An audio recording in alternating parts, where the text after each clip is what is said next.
Alkisah zaman dahulu kala, di sebuah desa yang damai. Di desa itu, hiduplah seorang perempuan kaya raya bernama Nyai Bagendit. Ia seorang janda yang mewarisi harta berlimpah dari suaminya yang telah tiada. Meskipun hartanya tak terhitung, Nyai Bagendit hidup dalam ketakutan yang besar, takut miskin, takut kehilangan semua yang ia miliki. Namun kekayaannya tak membuat Nyai Bagendit bahagia. Sebaliknya, ia menjadi sangat pelit dan sombong. Di desa itu, semua orang tahu, Nyai Bagendit adalah wanita yang angkuh dan kejam. Ia suka memamerkan hartanya di depan warga yang miskin. Ketika penduduk desa memohon pinjaman uang, Nyai Bagendit selalu memberikannya dengan bunga yang sangat tinggi.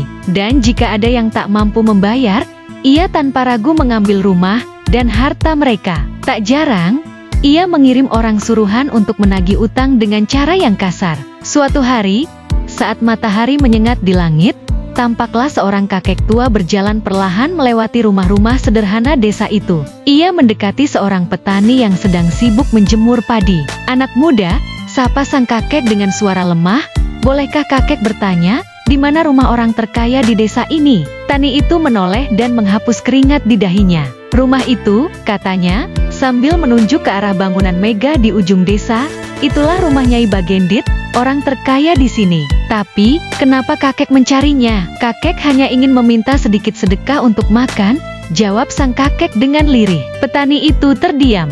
Dalam hatinya, ia merasa iba, karena ia tahu Nyai Bagendit tak akan mau memberi sedikit pun. Namun, sebelum ia sempat berbicara, kakek tua itu sudah menghilang dari pandangannya. Di halaman rumah megahnya, Nyai Bagendit sedang duduk nyaman, menghitung emas dan permatanya yang berkilauan di bawah sinar matahari. Tiba-tiba, seorang kakek tua datang menghampirinya, meminta sedikit sedekah. "Hei, kamu, pergi dari sini. Jangan mengganggu hari-hariku dengan wajahmu yang menyedihkan," teriak Nyai Bagendit dengan suara tajam.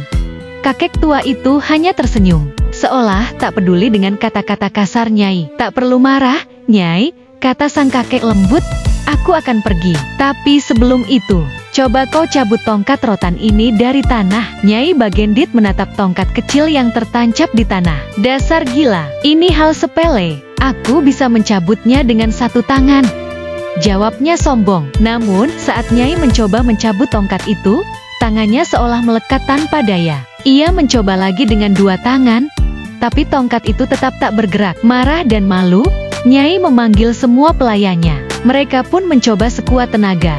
Namun sia-sia, tongkat itu tak bergeming. Kemudian, kakek tua itu tertawa kecil. "Lihatlah aku," katanya sambil mencabut tongkat itu dengan mudah. Begitu tongkat tercabut, dari tanah yang berlubang tiba-tiba memancar air yang deras tak terbendung. "Ini adalah hukumanmu, Nyai Bagendit," seru sang kakek dengan lantang. "Air ini adalah air mata penduduk yang kau sakiti dengan kekejamanmu. Kamu, hartamu, dan rumahmu akan tenggelam." Nyai Bagendit menjerit ketakutan, berlari untuk menyelamatkan hartanya. Namun air bah datang begitu cepat, menenggelamkan segala yang ada di sekitarnya, termasuk Nyai Bagendit sendiri. Dalam sekejap, rumah megah itu lenyap ditelan banjir besar dan tempat itu pun berubah menjadi danau yang dikenal dengan Danau Situ Bagendit. Begitulah akhir dari Nyai Bagendit, seorang wanita yang hidup dengan kesombongan, kekikiran, dan ketamakan. Dari kisah ini, kita diajarkan bahwa harta bukanlah segalanya,